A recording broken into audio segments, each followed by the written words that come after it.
వార్తల్లో ముందుగా ముఖ్యాంశాలు. మహానంది మహాశివరాత్రి బ్రహ్మోత్సవాలు ఘనంగా జరగనున్నాయి. రద్దీ దృష్ట్యా ఉత్సవాల సమయంలో స్పర్శ దర్శనం, ప్రత్యేక అభిషేకాలు, ఆర్జిత సేవలు రద్దు చేస్తున్నట్లు ఈవో శ్రీనివాసరెడ్డి తెలిపారు. ఫిబ్రవరి 15న లింగోద్భవ కాలంలో మహారుద్రాభిషేకం, 17న రథోత్సవం, 18న తెప్పోత్సవంతో ఉత్సవాలు ముగుస్తాయి. బ్రహ్మోత్సవాల్లో భాగంగా భక్తులకు ఎలాంటి అసౌకర్యాలు కలగకుండా అన్ని రకాల ఏర్పాట్లు చేపట్టామని ఈవో తెలిపారు. ఆలయ ఏఈఓ మధు, ఆలయ ప్రధాన అర్చకులు జయశంకర్ తదితరులు పాల్గొన్నారు. ప్రముఖ పుణ్యక్షేత్రమైన మహానంది మహాశివరాత్రి బ్రహ్మోత్సవాల సందర్భంగా ఈ నెల 16వ తేదీన భారీ ఎత్తున రైతు సంబరాలు నిర్వహించనున్నారు. మహానంది మండల టీడీపీ రైతు కమిటీ ఆధ్వర్యంలో ఈ వేడుకలు జరగనున్నాయి. ఈ సందర్భంగా అఖిల భారత స్థాయిలో ఒంగోలు జాతి ఎడ్ల బల ప్రదర్శన పోటీలు ప్రారంభించడం జరుగుతుందని, వాటికి సంబంధించిన పోస్టర్ను ఈ రోజు నంద్యాల మంత్రి క్యాంపు కార్యాలయం నందు ఆంధ్రప్రదేశ్ రాష్ట్ర న్యాయశాఖ మరియు మైనార్టీ సంక్షేమ శాఖ మంత్రివర్యులు ఎన్ఎండి ఫారూక్ విడుదల చేయడం జరుగుతుంది. ఈ బ్రహ్మోత్సవాలకు ముఖ్యమంత్రి చంద్రబాబు నాయుడు, శ్రీశైలం ఎమ్మెల్యే శ్రీ బుడ్డా రాజశేఖర్ రెడ్డి సందర్భంగా స్వామివారి చిత్రపటం ప్రసాదాలను సీఎం చంద్రబాబుకు అందజేశారు. ఆలయ పండితులు వేద మంత్రోచ్చారణలతో ఆశీర్వచనం అందించారు. మహాశివరాత్రి బ్రహ్మోత్సవాల ఏర్పాట్లను ఎమ్మెల్యే బుడ్డా రాజశేఖర్ రెడ్డి ఆలయ బోర్డు సభ్యులు సీఎంకు వివరించారు.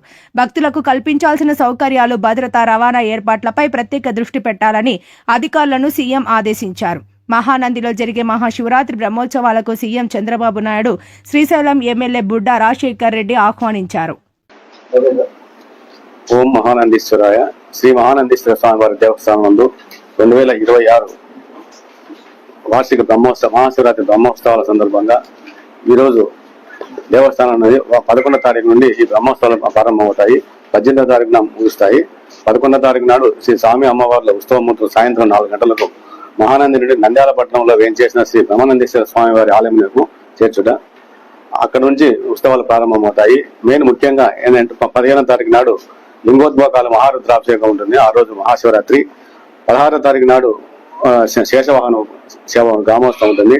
17వ తారీఖు నాడు స్వామివారి దివ్య రథోత్సవం ఉంటుంది. 18వ తారీఖు నాడు తెప్పోత్సవం ఉంటుంది. ఈ భాగంగా వివిధ శాఖల అన్ని డిపార్ట్మెంట్ల సహాయ సహకారంతో మహాశివరాత్రి ఉత్సవాలను అత్యంత వైభవంగా నిర్వహించడము ఆర్డీఓ గారి అధ్యక్షన ఇప్పటికే ఒక కోఆర్డినేషన్ మీటింగ్ కూడా నిర్వహించడం జరిగింది.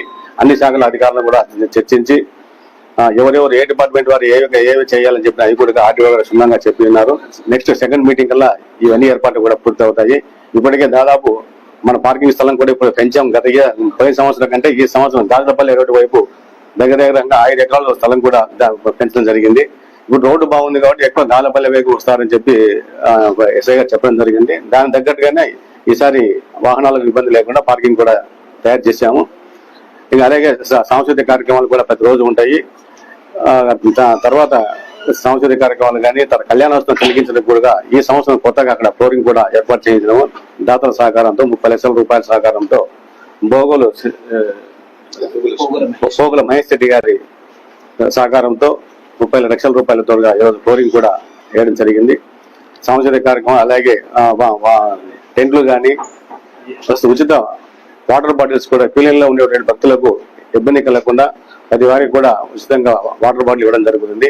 దగ్గర 20,000 వాటర్ బాటిల్ కూడా సిద్ధంగా చేస్తున్నాము. క్యూలైన్లు కూడా గత సంవత్సరం కంటే ఈ సంవత్సరం ఎక్కువ పెంచాము. ఫ్రీ క్యూలైన్లు ఎక్కువ. అలాగే క్యూలైన్లో ఉండేటువంటి వృద్ధులకు, వికలాంగులకు కూడా సపరేట్ క్యూలైన్స్ కూడా ఏర్పాటు చేస్తున్నాము. అలాగే స్కౌట్ అండ్ గైడ్స్ వాళ్ళు, అలాగే వివిధ స్వచ్ఛంద సేవా సంస్థల వాళ్ళని కూడా తీసుకుంటున్నాం. 150 మంది దాకా వాళ్ళని.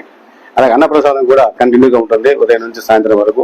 ఈ బ్రహ్మోత్సవాలు కలిగించేటువంటి వచ్చే భక్తులకు కూడా ఎలాంటి క్యూలైన్లలో ఉచిత ప్రసాదం కూడా పంపిణీ చేయడం జరుగుతుంది. మధ్య కూడా వితరణ చేయడం జరుగుతుంది దాతల సహకారంతో. అలాగే హరినాథ్ రెడ్డి గారు డాక్టర్ గారు వాళ్ళ సొంతంగా ఆయన ఇక్కడే మెడికల్ క్యాంప్ పెట్టి ఉచిత మందులు, అలాగే అంబులెన్స్ కూడా సపరేట్ గా ఆయన పెడతా ఉన్నాడు. అలాగే ఎమర్జెన్సీ కూడా ఆయన ఏర్పాటు చేస్తున్నాడు. వీళ్ళు R&B వాళ్ళ దగ్గర కూడా రథం కూడా మొత్తం ఫిట్నెస్ సర్టిఫికేట్ కూడా తీసుకుంటున్నాము. రథం కూడా అన్ని ఏర్పాటు చేస్తున్నాము. రేపు ఇంకా నెక్స్ట్ మీటింగ్ కల్లా ఈ కార్యక్రమాలన్నీ కూడా పూర్తి చేసి రెడీ వస్తుంది. సామాన్య భక్తులకు ఎలాంటి ప్రాధాన్యత ఇస్తున్నారు? వాళ్ళకు ఉచిత దర్శనం ఉంటుంది, కంటిన్యూగా ఉంటుంది. ఎక్కడ ఆపేది లేదు. ఉచిత దర్శనం ఉంటుంది, 50 రూపాయల టికెట్ ఉంటుంది. అంటే ఓన్లీ స్వామివారి అలంకార దర్శనం తప్ప అభిషేకాలు కానీ ఏమి ఉండవు. ఆర్జిత సేవలు ఆర్జితలు అనేవి ఏ ఉండవు. నిరంతరం దర్శనం ఉంటుంది కంటిన్యూగా. 12వ తారీఖు నాడు బ్రహ్మశ్రీ సాగంటి కోటేశ్వరరావు గారు మా దేవస్థానానికి ఇచ్చేసి వారి ప్రవచనం కూడా పెట్టాను. అదే రోజు దాని కూడా ఓపెన్ చేస్తాము. కింద ఫ్లోరింగ్ కూడా 30 లక్షల రూపాయలతో చేసినటువంటి ఫ్లోరింగ్ కూడా సాగంటి కోటేశ్వరరావు గారు అలాగే దాతలు ఇద్దరు కలిసి ఓపెన్ కార్యక్రమం. కాబట్టి గవర్నమెంట్ భక్తులు కూడా ఈ చెప్పేటువంటి ప్రవచనాలు వినవలసిందిగా నమో మహానందీశ్వరాయ.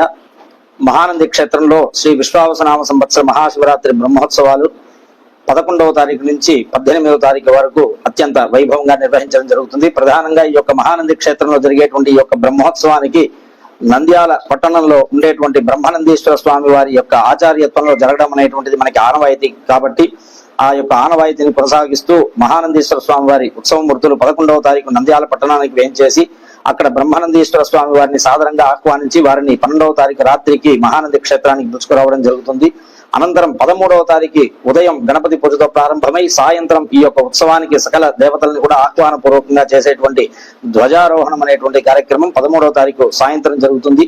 ప్రతిరోజు కూడా ఉదయం సాయంత్రం స్వామివారి ఉత్సవం అనేటువంటిది ప్రాకారోత్సవం ప్రత్యేకంగా జరుగుతుంది వివిధ వాహనాలపైన. మనకి 15వ తారీఖు మహాశివరాత్రి చాలా విశేషమైనటువంటి పర్వదినం కాబట్టి ఆ రోజు రాత్రి 10 గంటల నుంచి కూడా 121 రుద్రాలతో మహారుద్రాభిషేకం అనేటువంటి రుద్రాభిషేకాన్ని లింగోద్భవ కాలంలో లోక కళ్యాణార్థమై నిర్వహించడం జరుగుతుంది. అనంతరం అర్ధరాత్రి అభిషేకమైన తర్వాత తెల్లవారుజామున 3 గంటల నుంచి శ్రీ స్వామివారి కళ్యాణ మహోత్సవం అనేటువంటిది అత్యంత వైభవంగా నిర్వహించడం అనేటువంటిది జరుగుతుంది. అనంతరం మరుసటి రోజున కళ్యాణమూర్తులైనటువంటి ఆ యొక్క కామేశ్వరి మహానందీశ్వరులకి ప్రత్యేకమైనటువంటి పుష్ప పల్లకీ సేవ అనేటువంటిది 16వ తారీఖు సాయంత్రం క్షేత్రంలో నిర్వహించడం జరుగుతుంది. అట్లాగే మనకి 15వ తారీఖున శివరాత్రి అయిన తర్వాత 17వ తారీఖున మనకి రథోత్సవం అనేటువంటిది రథాంగ బలి అన్ని కూడా నిర్వహించి క్షేత్రంలో ఉన్నటువంటి 4 మాడ వీధులు కూడా ఈ రథోత్సవం అనేటువంటిది అంగరంగ వైభవంగా నిర్వహించడం జరుగుతుంది. అట్లాగే చివరి రోజు 18వ రోజు ఉదయం జరిగేటువంటి త్రిశూల స్నానం అవబృధంతో ఈ యొక్క మహాశివరాత్రి ఉత్సవాలు అనేటువంటిది పూర్తవుతుంది.